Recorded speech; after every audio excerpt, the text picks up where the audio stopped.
Assalamualaikum warahmatullahi taala wabarakatuh. Selamat sejahtera. Salam reformasi, salam perjuangan saya ucapkan kepada tuan-tuan dan puan-puan. Macam saya katalah, bagi saya the most important thing adalah saya sampaikan apa yang patut disampaikan. Okey. Kita sampaikan apa yang patut disampaikan. Lepas tu insya-Allah kalau apa-apa hal berlaku pun maksudnya kalau tonton tak tonton, ada orang tak ada orang pun kita tetap live. Sebab objektif kita paling utama adalah memastikan bahawa apa orang kata perjalanan ataupun penjelasan kita ni akan sentiasa ada. Itu yang objektif paling utama kita buat live ni tuan-tuan. Penjelasan tu. Dan saya percaya kalau tak pun orang tengok pada malam, orang akan tengok pada esok hari. Kan? Dia kita ada masa-masa yang kita tengok. Benda-benda macam tu lah. Alright. YouTube tak ada suara. Ada. YouTube ada suara. Kalau on tu ada. Alright, thank you. Terima kasih. Bantu share-share. Terima kasih yang untuk semoga diberikan kesihatan yang baik. Terima kasih Apak 77979. Suara semua okey dah Okey, harap semua okey dan berjalan lancar. Nang terbaik is keep it up. Andok. Terima kasih Adon. Adon Dagok. Adon Dagok. Thank you. Dan tuan-tuan tolong juga tap love, tap share kan. Benda-benda macam tu. Salam dari Brunei. Terima kasih orang Brunei. Daripada mana tempat Esok hari Ketua Kerengga akan padamkan matahari cahaya yang terlalu panas. Salah bang, Pasik. Alright. Sekejap Ada benda saya lupa nak buat tadi. Patutlah saya rasa macam ada serba kekurangan. I haven't done something.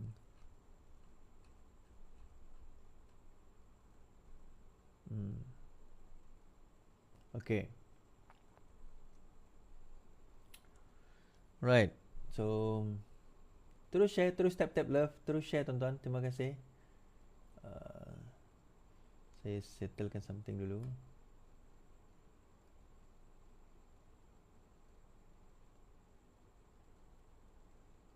Waalaikumsalam Junaidah. Terima kasih Junaidah. Thank you hadir dalam live kita pada malam ini. Terima kasih juga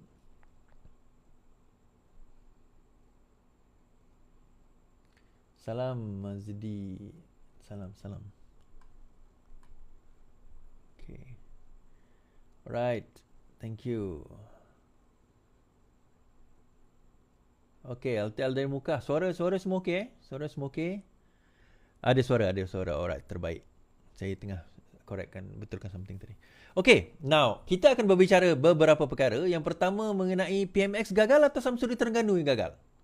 So, itu satu analisa. Malam tadi saya ada buat satu analisa penuh berkenaan dengan bila Samsuri mengatakan, dia kata secara objektif dan subjektifnya PMX gagal. Dan dia bagi satu alasan. Dan saya dismantlekan alasan itu dan dia tak ada alasan lain. So, saya jawab kenapa PMX berjaya dan kenapa jawapan alasan dia itu adalah tidak berjaya sebenarnya. Okay. Kenapa saya katakan bahawa apa yang berlaku, apa orang kata, kenyataan beliau itu sebagai satu perkara yang kita tak boleh nak terima. Dan secara objektifnya, saya bagikan.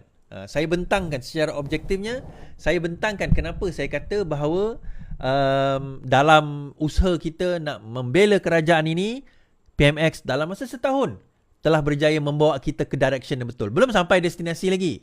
Jauh lagi perjalanan kita ni tuan-tuan. Tetapi sekarang ini kita menuju ke destinasi yang betul dengan kaedah yang betul. Okey, dengan kaedah yang betul insya-Allah. Jadi ada banyak benda yang saya nak cakapkan dan malam ini saya akan menilai tentang adakah malam tu saya cakap tentang PMX. Malam ni kita menilai adakah Samsuri itu telah berjaya? Adakah Terengganu itu berjaya ataupun PAS di Terengganu itu gagal? Kita tengok secara objektifnya malam ini. Dan kita harap kalau Terengganu berani, dia jawablah soalan ini. Kalau dia beranilah. Kan? Kalau dia berani, dia jawab hujah-hujah kita pada malam ini dan kita lihat bagaimana mereka. Tapi sebelum itu, kita pergi ke perkara ini. Badan Peguam kecam cadangan mundur pindaan kewarganegaraan.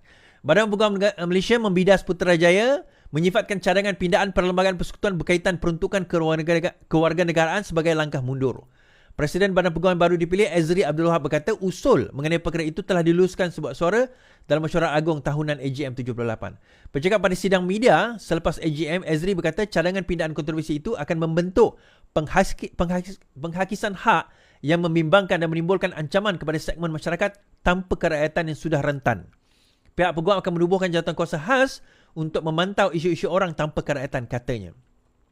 Sementara itu, Naib Presiden Peguam Baru B. Andan Raj pula berkata pihaknya akan mengambil bahagian dalam semua prosedur mahkamah yang diperlukan bertujuan menghapuskan legasi memalukan terhadap orang tanpa kerakyatan di Malaysia. Usul itu cukup jelas.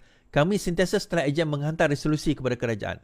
Cabaran di mahkamah jika perlu akan menyusul kemudian. Ditanya jika Badan Peguam telah membentangkan pandangannya mengenai perkara itu, Andan menjelaskan organisasi pengamal undang-undang itu sentiasa memberi pandangan kepada kerajaan dan terdapat banyak kes mahkamah berkaitan dengan orang tanpa kerakyatan. Bantu kanak-kanak tanpa kerakyatan, kita akan lihat mana yang perlu terlibat. Kita juga telah terlibat dalam beberapa kes ini sebagai pemerhati dan sebagai amicus curiae atau rakan mahkamah. Dan kami akan terus melakukan perkara ini sebagai tambahan kepada pelaksanaan usul ini yang telah diluluskan, kata Andan. Badan Peguam juga menuntut kerajaan meningkatkan ketelusan dalam laluan memohon kewarganegaraan, termasuk memasukkan garis masa am untuk proses tersebut, mengedarkan maklumat lebih baik dan lebih tepat mengenai laluan mendapat kerakyatan.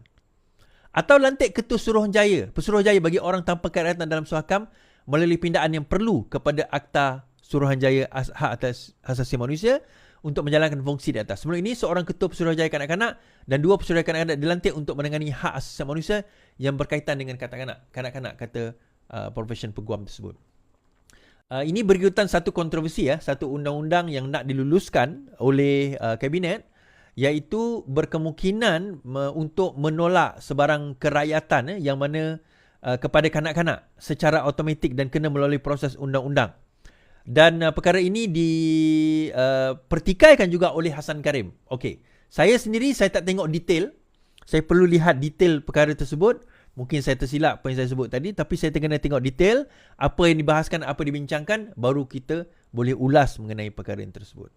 Dalam masa yang sama, Badan Peguam juga akan cabar hukuman Najib diringankan di mahkamah. Badan Peguam Malaysia akan memfailkan cabaran undang-undang di mahkamah terhadap keputusan Lembaga Pengampunan untuk mengurangkan separuh hukuman bekas Perdana Menteri Najib Razak atas sabitan kes rasuah SRC International. Presiden Badan Peguam Baru Azri berkata usul mengenai perkara itu telah diluluskan dalam mesyuarat agung tahunan setelah menerima majoriti besar undian. Bercakap pada sidang media hari ini, Azri berkata Badan Peguam akan memfailkan semakan kehakiman berhubung perkara itu tempoh 2 minggu lagi. Tugas kami adalah untuk melindungi kedaulatan undang-undang, katanya. Kami hanya mengisi semakan kehakiman di Lembaga Pengampunan dan bukannya keputusan yang dibuat oleh Agong. Kaedah dan cara ia dijalankan. Setakat kami tahu, mereka yang mendengar keputusan yang dibuat oleh lembaga itu tidak berpuas hati dengannya.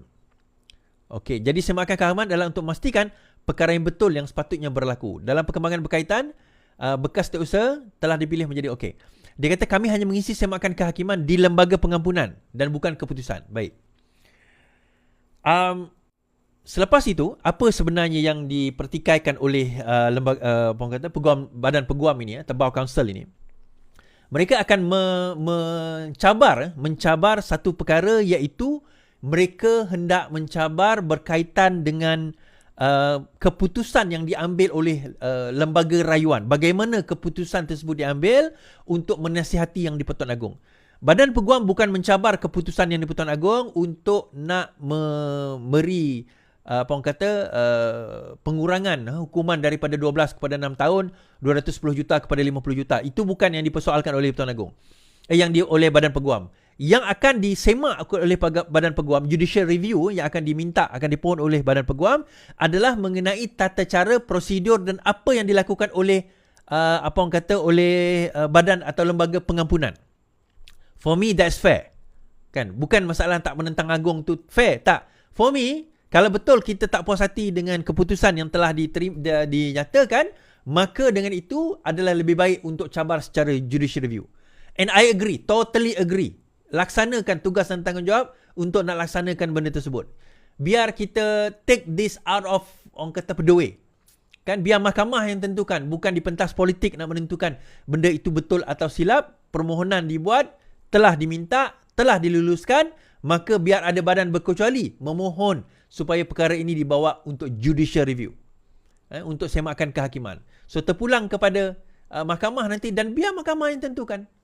Mahkamah yang tentukan tentang keputusan tersebut, and that is for me fair. For me that is fair. Alright. Okay, seterusnya saya nak habiskan ni sebab saya nak pergi kepada yang Terengganu ni. Zahid adakan mesyuarat tertutup dengan 14 ketua UMNO bahagian Kelantan. Presiden UMNO Dato' Seri Ahmad Zahid Hamidi hari ini mengadakan perjumpaan tertutup bersama 14 ketua UMNO bahagian negeri Kelantan di kediaman ketua UMNO di Tanah Merah, Datuk Wan Rakemi Wan Zahari, dekat Mukim Batang Berbau di Tanah Merah. Perjumpaan itu bermula pada 5.20 petang. Kediaman Timbalan Perdana Menteri disambut oleh pengurusi Badan Perhubungan UMNO, Ahmad Jalan Zahid Yaakob, bersama pemimpin UMNO Negeri. Perjumpaan hampir sejam itu turut dihadiri Setiausaha Agong Ashraf Wajdi. Okey. Di samping pertemuan tersebut adalah untuk membincangkan perkara-perkara biasa, dia sebenarnya ada nak cerita ke tak nak cerita ni? Tak apalah. Kita bagi hint lah tuan-tuan. Kita bagi hint lah. Okey. Alright. Sekejap. Kita bagi hint. Apa yang berlaku adalah persoalan adakah PAS bersedia Dr. Syam, untuk menyatakan atau untuk bersama dengan kerajaan Madani ini. Dan berkemungkinan timbul persoalan tuan-tuan, adakah UMNO bersedia kalau sekiranya, ini kalau kita cerita secara teori ya, secara teori, adakah UMNO bersedia untuk memberi laluan kepada PAS sekiranya berlaku ataupun keadaan di mana PAS dan UMNO tidak bertembung? Okey, setakat itu je saya boleh bagi hint dulu. Kalau UMNO dan PAS tidak bertembung, adakah UMNO mahu memberi peluang dan laluan kepada PAS? Setakat itu je saya tinggalkan anda di sini. Tetapi ada golongan di dalam PAS yang sekarang ini merasakan bahawa lebih untung sebenarnya dan lebih baik untuk kerajaan negeri, terutama dalam menghadapi situasi. Dan saya akan cerita tentang Terengganu. Kalau Terengganu macam ni keadaan, bayangkan negeri seperti Kelantan dan juga Kedah, di mana mereka terjerut dengan keuangan mereka sendiri. Adalah lebih baik kalau sekiranya mereka bersama dengan PMX, kerana itu adalah lebih baik untuk survival politik dan juga memastikan bahawa rakyat terbela. Isunya sekarang ini rakyat tidak terbela di kalangan mereka, di negeri mereka, kerana mereka tidak cukup dana. Negeri tak cukup dana, parlimen lagi tak cukup dana. So bila rakyat mula datang kepada mereka, kami dah undi engkau dah menang sebagai ahli parlimen, engkau dah menang sebagai ahli Dewan Undangan Negeri, mana bantuan yang kami harapkan? So benda itu tak sampai di negeri-negeri tersebut. Antaranya yang besar sekarang ini adalah Kelantan. Dan ada kemungkinan berlaku sesuatu yang besar di Kelantan ni tuan-tuan. Nantilah, saya tak boleh nak cerita sekarang. Tetapi ada move sekarang ini yang sekarang berlaku, menyebabkan satu pertemuan besar di antara PAS Kelantan dan juga PAS Terengganu. And without giving too much lah, tanpa saya nak ceritakan banyak sangat, sebab benda ni masih lagi dalam proses. Saya pernah kata, PAS Kelantan dengan PAS Terengganu ni memang sentiasa tak sekufu. Yang paling ekstrim sebenarnya PAS Terengganu. PAS Kelantan ni okey lagi. Masih okey. Walaupun dia punya, mulut, dia panggil Daud Copong, kan? Mulut dia macam tu, tetapi dia still lebih baik daripada Terengganu. Daripada segi ekstremisme dan juga pemikiran mereka. PAS Terengganu ni dia ada sikap yang lain. Sebab tu kalau kita, macam saya kata, kalau kita dengar cerita sembelihan tak halal, sembahyang 2 imam, kahwin tak sah, kafe mengkafe antara UMNO dan sebagainya, itu berlaku di Terengganu. Di Kelantan jarang kita dengar, bukan kita tak ada, jarang kita dengar perkara tersebut berlaku. Tapi di Terengganu ada, dia rampant. Terutama pada tahun 80-an, 90-an, tahun 2000 awal dahulu perkara itu, dan even sekarang pun. Walaupun sekarang ini tak signifikan sangat, tetapi masih ada. Masih ada perkara tersebut, dan kita dipandang sebagai macam sikit lagi macam kafe harbi lah, seolah-olah macam tu. Munafik dan sebagainya, itu perkataan biasa bagi mereka. But then again, kita tunggu saja. Saya tak boleh nak umumkan atau ceritakan, melain nantilah. Kalau berlaku, dia berlaku. So, tunggu channel saya. Tunggu channel saya. Kalau ada update yang sepatutnya saya update, saya akan update kepada tuan-tuan. Baik, habis kat situ. Alright. Sekarang ini, cerita. Kita bermula dengan, adakah PAS Terengganu itu berjaya atau gagal? Okey, berbanding dengan PMX. Kita dengar dakwaan Samsuri dahulu. Dr. Syam, sebelum kita tutup episod yang sangat menarik pada hari ini, saya nak tanya soalan yang juga panas kepada seorang bekas pensyarah yang biasa untuk memberi markah kepada murid-murid mahasiswanya. Kalau Dr. Syam boleh bagi markah kepada Kerajaan Madani sekarang, apakah markah dia? Wow. Dan kenapa? Kita bila bagi markah ni, kita, yalah, soalan essay ada cara pemarkahan yang berbeza, soalan objektif straightforward. Pada soalan kepada Kerajaan Madani ni, kalau yalah, dia could be subjektif punya markah, ataupun kalau objektif tu straightforward lah. Pada saya fail. Pada saya fail. Okay. Straightforward, pada saya fail. Baik. So, kita terus kepada, adakah PAS Terengganu yang gagal ataupun adakah PMX yang gagal? Semalam saya dah bentangkan, dah ceritakan mengenai PMX itu sendiri, mengenai Kerajaan Madani kita. Sekarang kita tengok pula PAS Terengganu.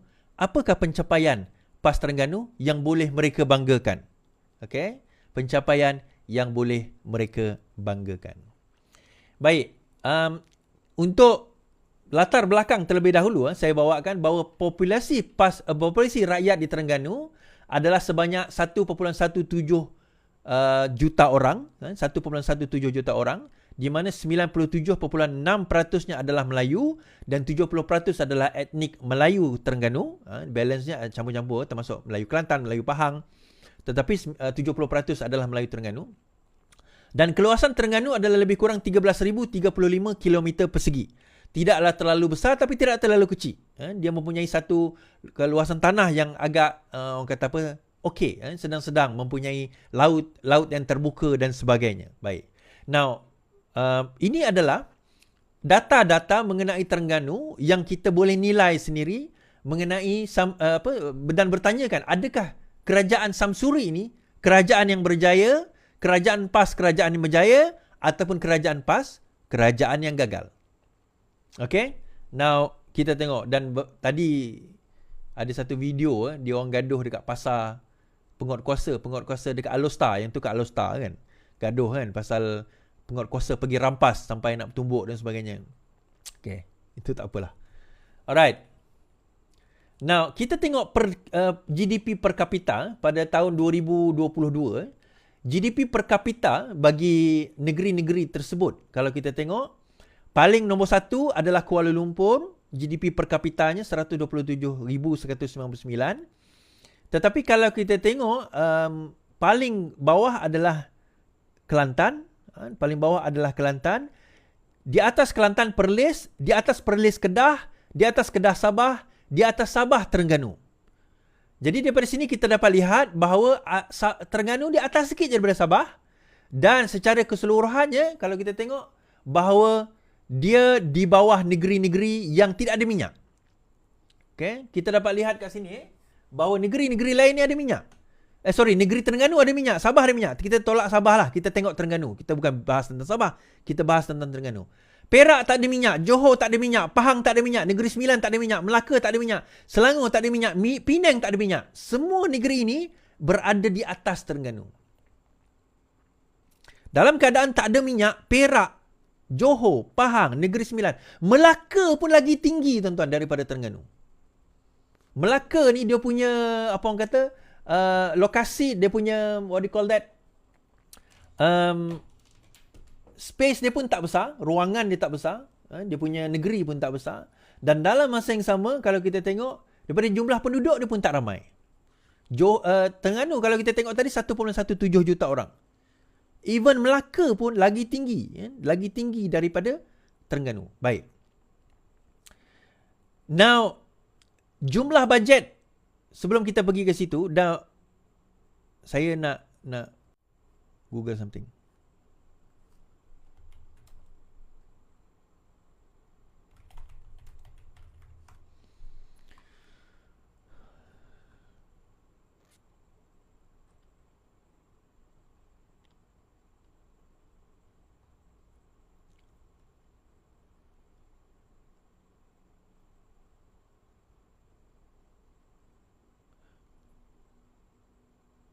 Okey.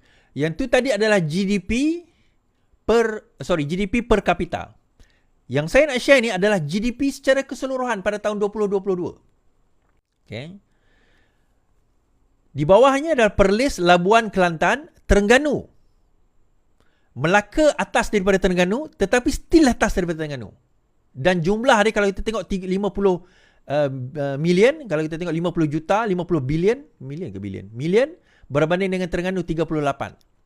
Kedah atas sikit daripada Terengganu. Negeri Sembilan, Pahang, Perak, Pulau Pinang lebih atas daripada situ berbanding daripada GDP. Yang tadi tu GDP per kapita. So GDP per kapita still rendah, Melaka lagi tinggi, GDP pun Terengganu lagi bawah daripada Melaka. Kalau kita nak compare lah. Kalau kita nak compare di antara Melaka. Jadi daripada situ kita boleh nampak secara statistiknya bahawa apa orang kata Terengganu tu sendiri daripada segi pendapatan GDP dan GDP per kapita dia sangat rendah sebenarnya. Why? Okey, kita tengok. Ini adalah bajet yang dibentangkan untuk 2024 pada tahun lepas, dibentangkan untuk tahun 2024. Bajet bernilai 1.86 bilion dengan defisit 131 juta. Ini lebih kurang dalam 27% daripada jumlah pendapatan, jumlah bajet defisit ini. Daripada jumlah ini, perbelanjaan mengurus, 17%. Perbelanjaan mengurus 84.77 juta, perbelanjaan tanggungan. 1.775 bilion perbelanjaan bekalan, dia terdiri daripada 278 juta gaji, emolument, 251 juta perkhidmatan bekalan, 23 juta aset, 1.22 bilion, pemberian dan kenaan bayaran tetap, 1 juta perbelanjaan lain. Sementara itu, perbelanjaan pembangunan pula 425.1 juta untuk sektor sosial, 44 juta pentadbiran, 30 juta sektor ekonomi. Hanya 30 juta saja untuk negeri Terengganu ni diletakkan dalam sektor ekonomi. 425 juta untuk sektor sosial. Maksudnya daripada segi pembangunan, mereka berharap almost 100% kepada pembangunan yang bajet yang diberikan oleh federal. Baik. Now, hasil negeri 2024 jangkaannya, daripada itu hasil cukai 80.06, hasil bukan cukai 169.1 juta, bukan bilion, juta silap.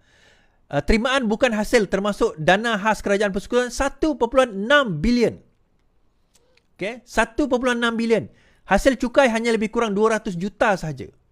Nah, kalau kita nak compare berdasarkan carta ini tuan-tuan. Saya dah siapkan carta lagi. Ini adalah bajet negeri Terengganu sebelah kiri ni, hijau ni semua. Yang belah kanan ni adalah bajet negeri Selangor. Ini negeri Terengganu, yang ni adalah negeri Selangor. Now, bajet negeri Terengganu 1.86 bilion. Selangor 2.53 bilion. Tak pelik lah. Selangor ada 6 juta penduduk lebih kurang, 5 juta penduduk. Sedangkan Terengganu hanya ada 1 juta penduduk. Jadi bajet Selangor lagi besar, itu bukan satu isu. Now, yang isunya adalah kita tengok dekat sini. Alright. Jumlah ataupun hasil pendapatan. Hasil pendapatan bagi negeri Terengganu dijangkakan pada tahun 2024 hanyalah 249 juta ringgit. Berbanding dengan Selangor sebanyak 2.2 bilion ringgit. Berbanding Terengganu sebanyak 2.2 bilion ringgit. Sedangkan Terengganu hanya mencatat 249 juta, Selangor 2.2 bilion ringgit, tuan-tuan. Alais, Selangor tu negeri yang maju, tapi tak ada minyak. Okeylah, kita kata Selangor ni maju, mungkin dia ada port, dia ada benda macam tu semua.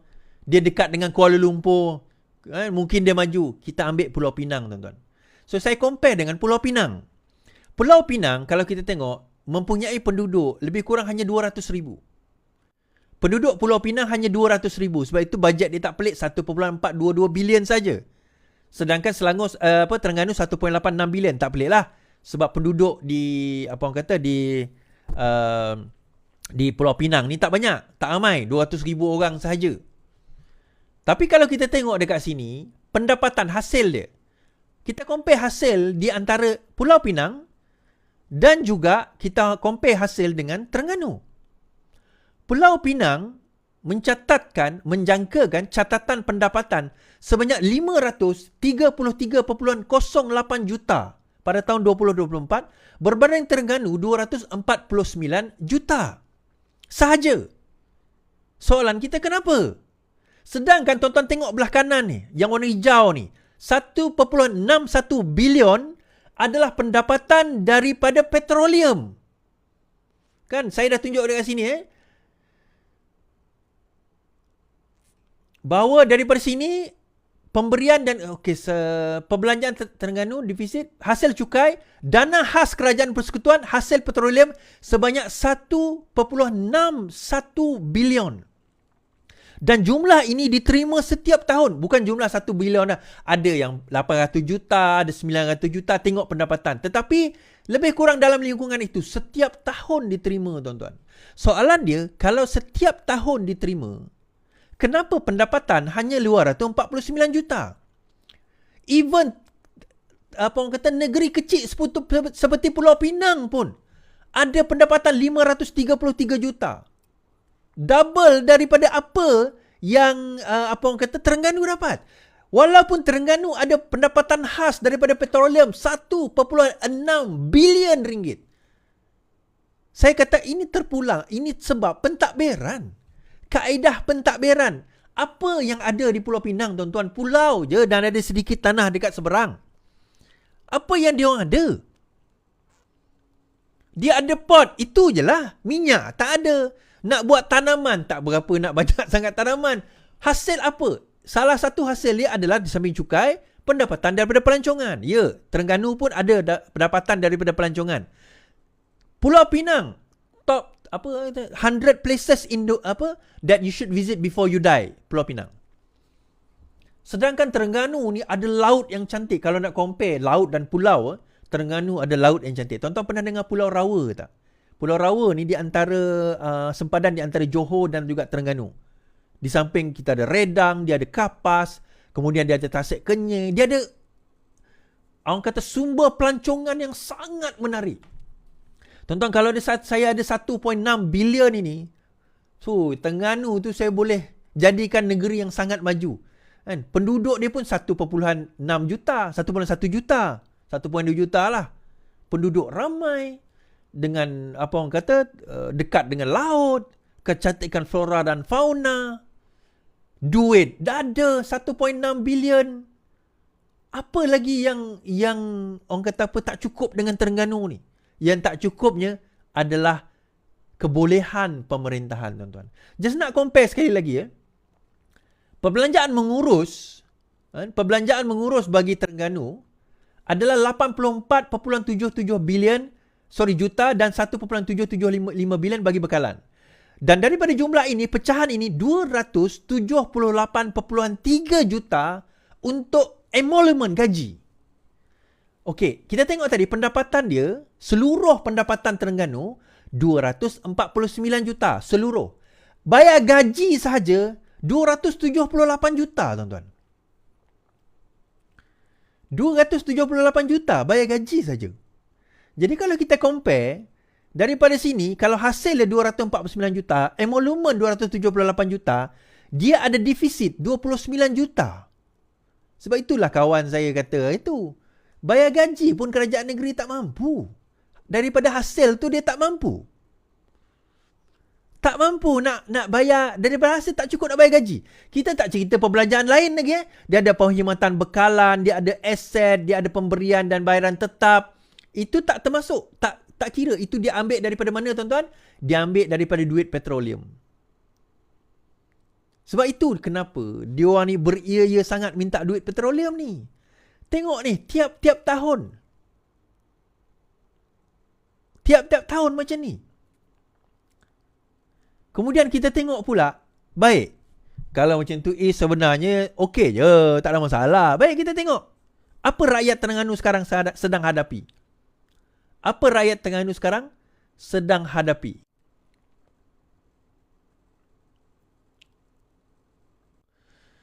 Pelanggan kurang tetapi sewa kedai pula naik.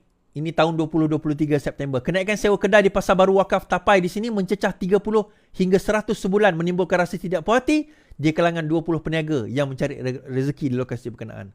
Kompaun pakai MBKT naik 100% mulai esok. Ini November 2023. Majlis Pembenaran Terengganu menaikkan kadar kompaun kesalahan meletak kereta 100%.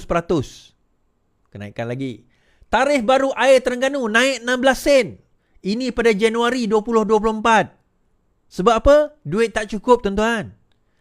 Terengganu pertimbang kembali kutip cukai pintu bersasar November 2023. Kerajaan Terengganu sedang mempertimbangkan cadangan kembali melaksanakan kutipan cukai pintu kediaman secara bersasar bagi mengatasi masalah kekurangan hasil yang agak besar sejak 5 tahun. 5 tahun ini hasil memang sangat rendah. Dan diakui sendiri oleh Dewan Undangan Negeri Terengganu. MB Terengganu mohon maaf keluar negara tak bersama rakyat ketika cuaca buruk. Masa banjir itu Jumaat Disember 2022. Dia dah jadi dah menteri besar dah. Disember 22 tak bersama dengan rakyat. 3 pondok bayar pakai dipecah dan dibakar. Ini dekat Terengganu juga. Sebab tak puas hati. Rakyat tak puas hati. Parking tiba-tiba kena bayar pula parking. Bakar terus. Ini korang ajar. Korang yang ajar, bukan korang ajar. Engkau orang yang ajar. Jadi macam ni. SPRM sahkan siasat MB Terengganu jual tanah 29.3 juta kepada NGO isterinya hanya dengan harga RM500,000. Kan, kita cerita pendapatan kurang, duit tak ada. Tiba-tiba jual tanah 29 juta, bayar premium 500,000 je, tuan-tuan. Pada isteri dia. Dan kenyataan daripada PKR Terengganu ada 10,000 miskin tegar. Kerajaan pusat cuba selesai masalah. Tuan-tuan, ini negeri yang mempunyai 1.6 bilion terimaan bukan hasil termasuk dana khas kerajaan persekutuan iaitu hasil petroleum sebanyak 1.61 bilion ringgit. So kalau dalam keadaan macam ni dengan pendapatan setiap tahun 1.8 bilion daripada minyak sahaja, tetapi cukai yang dikutip, pendapatan yang dikutip kalah dengan Pulau Pinang, tuan-tuan. Pulau Pinang pun boleh kutip 500 juta dalam keadaan tak ada apa. Pulau Pinang ni tak ada minyak. Tak adalah tempat macam pulau yang cantik dengan laut terbuka. Tak ada. Saya biasa pergi Pulau Pinang. Sedih tengok pulau. Bukanlah sedih. Cantiklah Pulau Pinang tu. Tetapi kalau nak compare dengan apa yang ada di Terengganu tu, jauh sekali, tuan-tuan. Dengan kecantikan laut. Dengan, hebatlah kita kata. Dengan kecantikan laut, dengan Tasik Kenyir. Cantik. Sangat cantik. Ni saya nak tunjuk, tuan-tuan. Kalau siapa yang tak biasa pergi Pulau Rawa. Siapa tak biasa pergi Pulau Rawa, tuan-tuan boleh pergi Pulau Rawa. Ni. Pulau Rawa. Cantik, tuan-tuan. Tengok air dia. Lama. Pulau Rawa Island. Cantik. Biru air dia. Ini bawa Pulau Rawa. Kita tak cerita Pulau Redang, Pulau Kapas, Tasik Kenyir. Penyu pun dah tak pergi Terengganu. Kan? Why? That begs the question, kenapa? For so many years mereka memerintah. Dalam pemerintahan yang kononnya ulama, tok guru, kan, kita ni pejuang Islam, memperjuangkan Islam. Dia duk salahkan. Tuan-tuan, dia dok salahkan kerajaan pusat tak bagi apa orang kata tak bagi tak bagi royalty minyak. Ni saya nak tunjuk ni dalam bajet ni. Ini dalam bajet negeri Terengganu. Hasil petroleum 1.6 bilion. Memanglah namanya bukan duit duit royalty, tak kisahlah nama apa sekalipun. Sarawak pun terima 2 bilion je. Letaklah nama apa sekalipun, duit juga nama dia 1.6 bilion. Tapi hasil kau orang 250 juta pun tak sampai. 250 juta pun tak sampai. Sedih. And yet, orang ini yang bercakap tentang kegagalan PMX. Saya dah cerita semalam. Kejayaan PMX. Turun unemployment rate. Turun inflation rate. Kita kata, apa orang kata, daripada segi indikator-indikator keuntungan syarikat. Kita tak cerita Kelantan lagi betapa ada berapa 14 tanah dilelong sekarang, dilelong sebab projek nak buat atas tu tak boleh nak buat. Kena lelong dekat bank tuan-tuan, dekat Kelantan. Kelantan kita cerita lain. Itu kita dah cerita Kedah. Hari ni kita cerita Terengganu, nanti kita bawa cerita Kelantan. Kelantan ni saya bawa last. Perlis saya tak kacau. Perlis saya tak kacau sebab dia baru perintah penggal satu hal dan Perlis ni tak ada benda. Tapi kalau kita tengok bagaimana pemerintahan ini, Ruwai Bid'ah tuan-tuan, golongan yang diberi amanah untuk memerintah tetapi mereka bodoh untuk memerintah dan akhirnya gagal dalam pemerintahan mereka, menyusahkan rakyat. Agro Kedah itu kan, yang Kedah Agro tak boleh bayar gaji 6 bulan, ada sampai 9 bulan. Ada orang komen kat situ, kalau engkau nak bayar baik, engkau je lah bayar gaji. Dia kata, engkau je lah bayar gaji. Kalau kau dah sibuk sangat, boleh. Bagi kami lah jadi pemerintah, kami bayarkan gaji. Selagi kami tak pemerintah, maka kami kena tunding jadi pada pemerintah. Iaitu Sanusi. Ada orang kata, alah tak apalah kan, tak ada masalah benda tu, nanti dia bayarlah. Bang, ini bulan puasa bang. Tak lama lagi nak masuk raya. 7 bulan tak dapat gaji bang. 7 bulan tak dapat gaji. Jangan kata 7 bulan, 2 bulan pun kita dah apa orang kata mengacau dah. Ni 7 bulan tak dapat gaji. Kau agak? Engkau orang walaon yang lain sedap lah. PAS, Harakah 2 juta tak boleh bayar. Hutang tak boleh bayar tuan-tuan. Tapi bila pilihan raya angkat sumpah. Dia orang kata, kalau pemerintahan PMX tu bagus, kalau pemerintahan PAS tak bagus, kenapa Terengganu itu masih dimenangi oleh PAS? Itu satu persoalan yang sangat menarik. Dan saya ada jawapan dia. Salah satu jawapan yang besar adalah angkat sumpah. Hari itu Exco Terengganu mengatakan, siapa yang balik Terengganu akan dapat duit. Duit apa? Duit itu adalah duit hijrah. Maksudnya yang balik untuk mengundi dapat duit. Bila dah habis pilihan raya, duit pun tak nampak. Sebab dia kata, kerajaan pusat tak bagi. Apa kena mengena kerajaan pusat? Kau nak janji bagi, kau bagilah. Kau nak berjanji bagi, kau bagi. Tak ada masalah. Itu hal engkau. Yang kau nak minta dengan kerajaan dan salahkan kerajaan pusat. Itu kenapa? Ini tuan-tuan.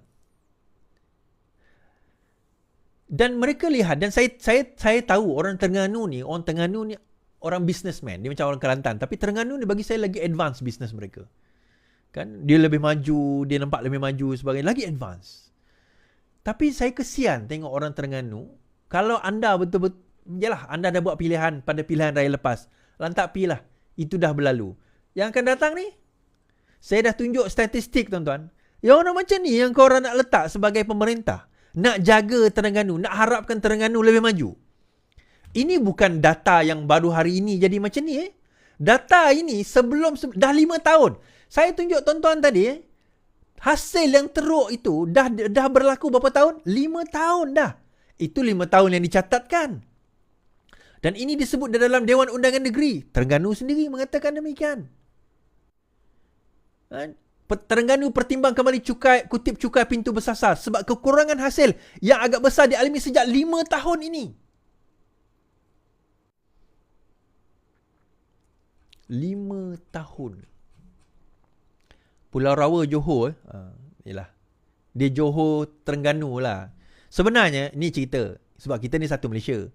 Pulau Rawa itu Terengganu boleh dapat benefit dia kalau dia pandai gunakan kelebihan itu.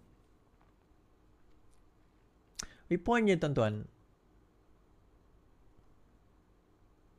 Allah SWT sebut dalam surah Al-Hud, dua ciri pemerintah. Dua ciri. Pertama, dia mesti ada kekuatan. Kedua, dia mesti amanah. Kekuatannya bukan kekuatan fizikal semata-mata. Paling utama kekuatan ni. Kekuatan untuk akal dia memerintah. 1.6 bilion. 1 bilion setiap tahun kau dapat. Kau buat apa dengan duit tu? Kau tabur ke mana duit tu sebenarnya?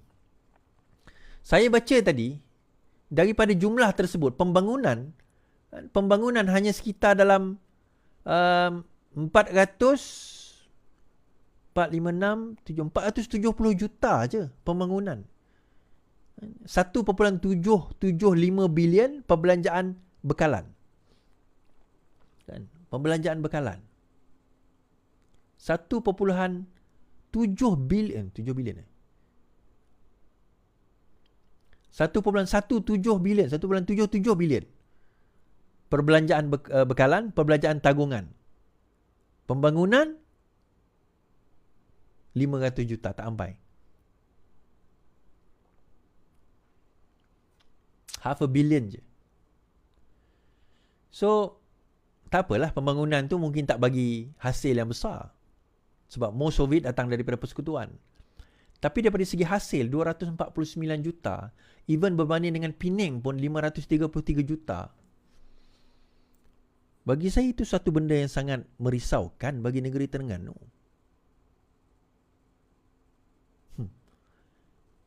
Tapi yang menarik tuan-tuan, dapat duit Petronas, dapat duit royalty, duit Ehsan, beli kereta mewah dulu kan. Beli kereta mewah dahulu. Alright. Korang tak faham mentaliti Pantai Timur, we watch you, dia kata. Saya faham. Sebenarnya sama je mentaliti Pantai Timur dengan mentaliti orang mana-mana pun sama. Dia isu dia canduan tentang agama. Canduan agama. Dia bukan masalah agama itu dicandukan. Bila agama itu dijual dan kalau kau tak ikut ajaran ini, maka engkau akan dipulaukan. Engkau akan dilaknat. Engkau akan dikafirkan. Yang tu. Jadi, apa orang kata? Ketakutan mereka sebenarnya. Dan Terengganu, politik Terengganu, bukan pemerintah dia saja, termasuk orang-orang PAS Terengganu, mereka bermain dalam politik itu. Politik menakut-nakutkan. Politik menakut-nakutkan. Dia orang ingat kita akan takutlah dengan dia. Tak. Politik menakut-nakutkan. We had worse than that, tuan-tuan. Kalau kau rasa politik kau menakut-nakutkan, aku ni menghadapi lagi besar daripada tu. Alright, so kita nilai sendiri. Ada akal, ada iman, fikir sendiri. Data saya dah bentangkan. Siapa yang gagal sebenarnya? Itu soalan yang tuan-tuan dan perempuan boleh tanya. Dan insyaAllah, kan, kita nak boleh berubah. Boleh berubah. Boleh berubah. Agama yang dibawa oleh PAS itu bukan agama Islam yang sebenar. Itu bukan ajaran Islam yang sempurna dan yang sebenar. That's not how Islam works. Itu bukan cara Islam. Okay? Sekian daripada saya. Kita jumpa lagi. Yang penting, lawan. Tetap lawan. Assalamualaikum.